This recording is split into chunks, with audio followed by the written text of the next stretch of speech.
My name is Koura Linda, and welcome back to my podcast, Filmmaking Actually. I feel like I'm going to be saying this a lot as I go through these episodes, but one of the best parts of indie filmmaking is that it is kind of like the Wild West of filmmaking. You don't have to follow any of the big studio rules, and some of the things I'm going to suggest are not exactly what you would expect to hear. This isn't your run-of-the-mill basic cut and paste script advice. This is indie filmmaking where we get to make our own rules. To a point.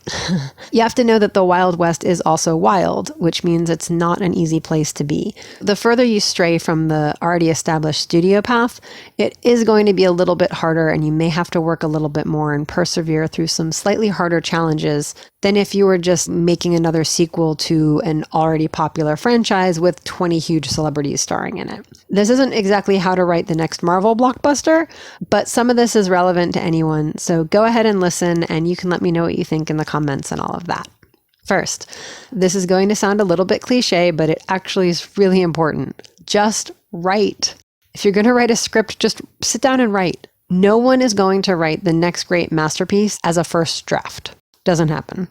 Don't write for your editor or for your friends to read it and be impressed, or for your mom to finally see what an amazing writer you actually are, or so you can trend with NaMoWeMo, or however you pronounce that hashtag. Put words on paper and fix it later. Don't worry about your Insta stories or your tweetputation. Just, if you want to write a script, write a script. Don't obsess over social media or feedback while you write. Take the story and put it out there. You can't edit what hasn't been written yet, so just write. If you can't figure out something cute or funny or zingy for your character to say, just write what you would actually want them to say and then figure out a cool way of saying it after the fact. For example, you know you want the mom character to say some sort of funny version of, "No, you can't go to the party after school, we talked about this." But you don't want it to sound so boring. Okay, well, write out what she's literally saying and then go back, and when you're editing it, you can find maybe a more creative way of saying it. Just get the story out there and then polish it. And for a note for when you polish, people can say a lot with facial expressions. Maybe the kid asks the mom and the mom just gives them a look and doesn't say anything at all, and then the kid just looks disappointed.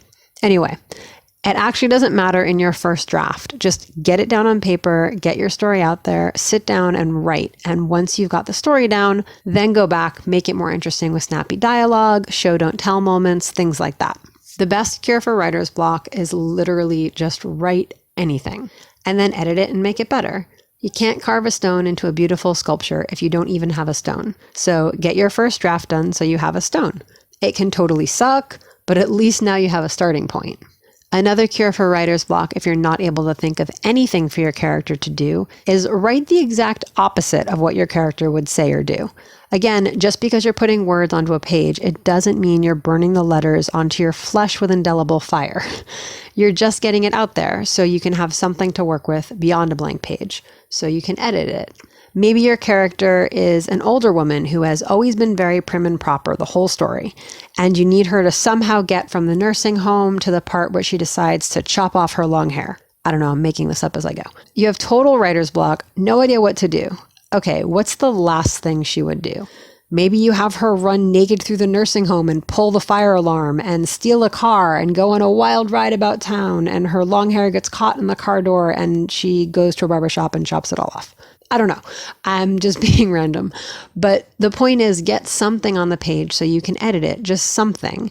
And who knows, maybe you end up writing an action-adventure story about a woman who comes out of her shell and goes for a wild ride.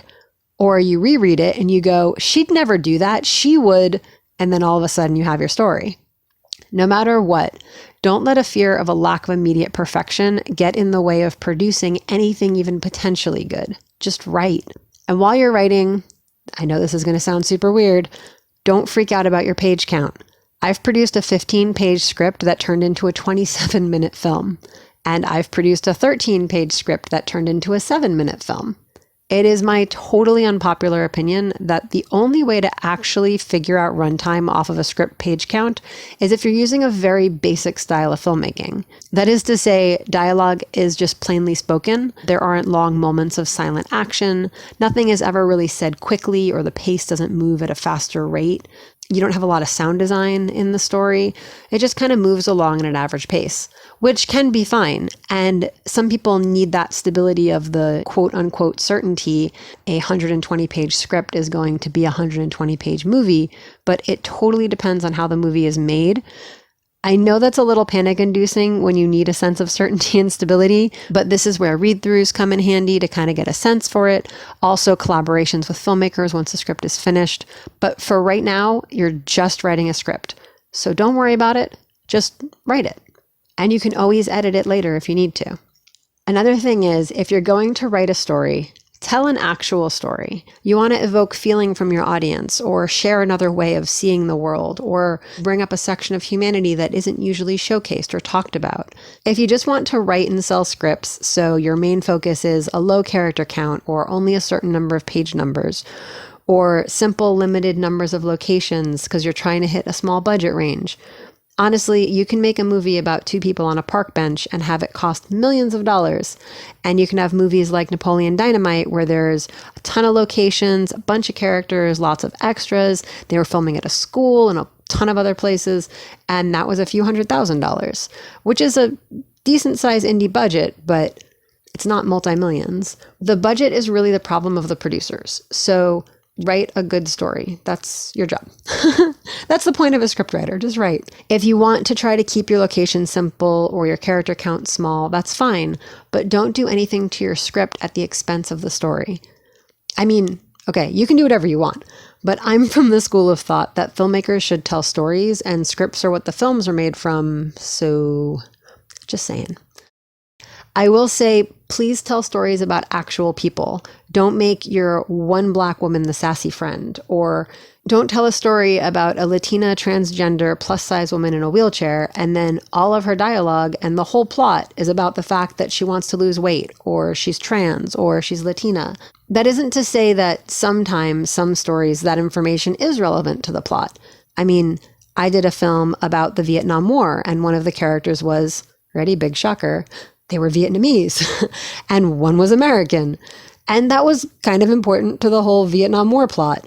But even then, aside from a few passing comments, the rest of the dialogue was about a whole bunch of other things relevant to the plot, not just about their nationalities.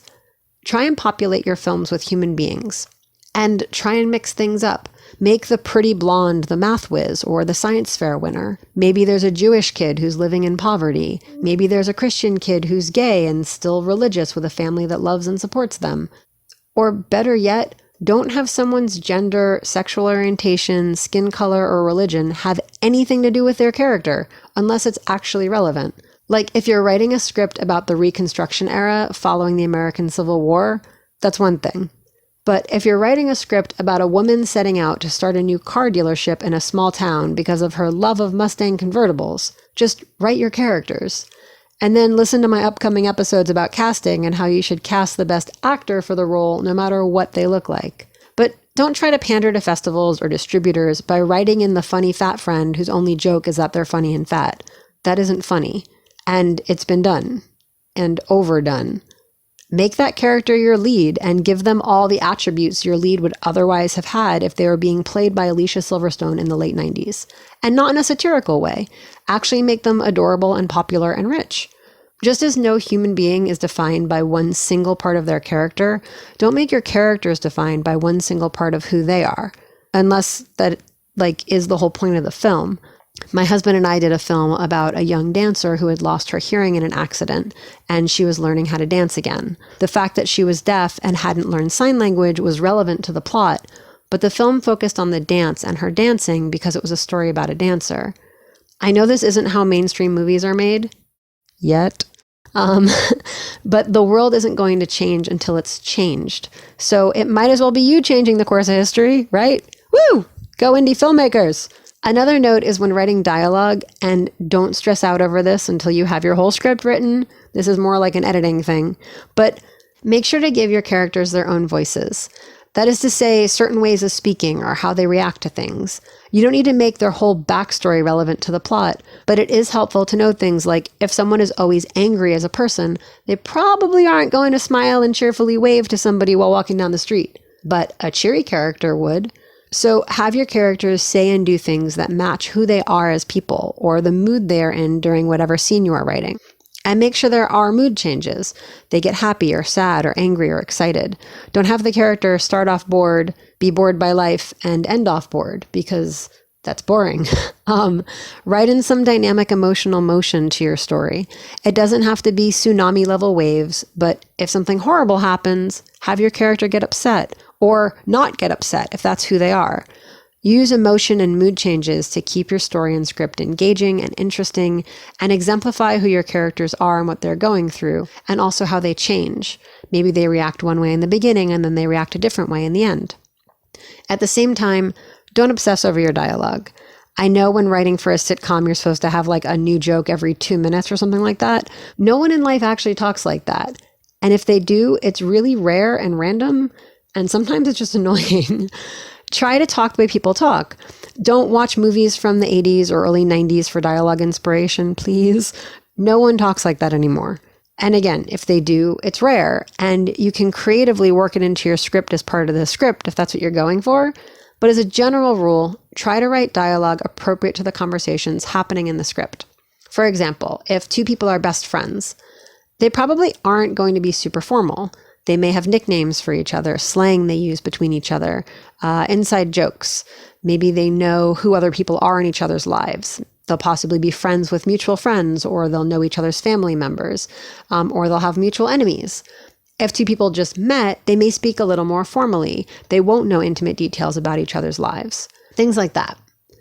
Also, please use your words. I cannot tell you how many scripts I've read where people are trying to be edgy or real, and you'd think the entire cast was limited by a 10-word vocabulary of 4-letter words.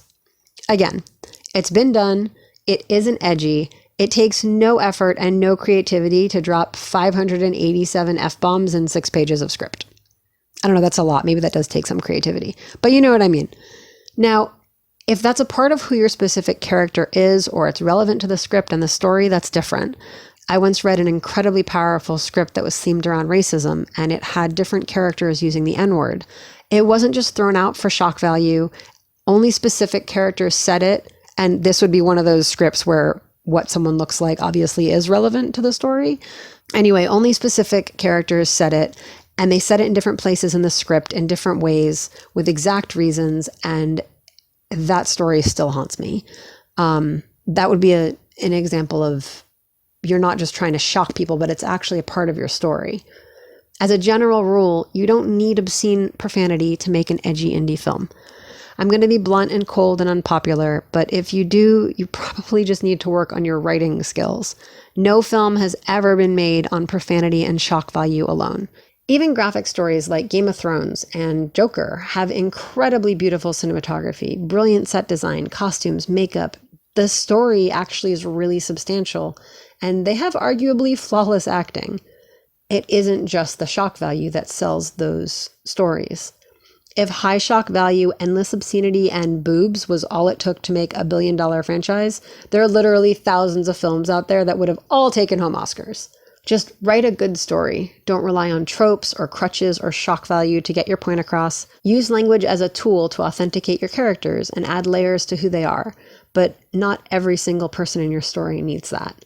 And once you've written and rewritten and rewritten and edited and edited and edited and edited and edited, and you feel like if you look at the script one more time, you are going to lose all your vocabulary and be left with a limited range of 4-letter words, stop.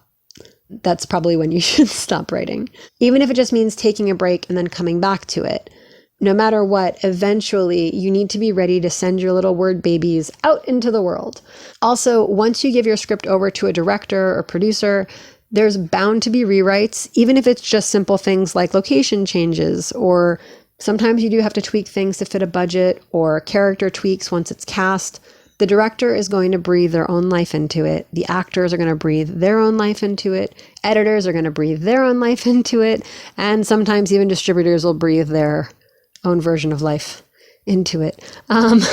But anyway, one of the most important parts of screenwriting is knowing when the story is there so you can stop writing and let it grow into the movie it was meant to be. Okay, last points.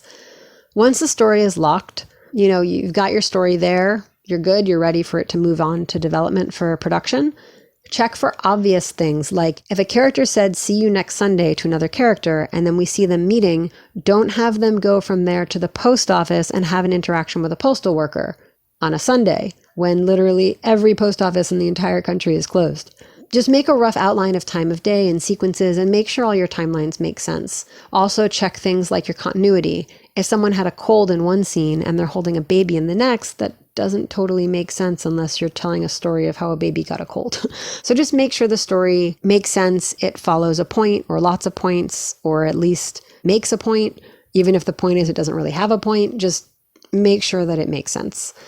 And then also check all your scenes and number them. If the time of day changes, even if it's just moments later or shortly after.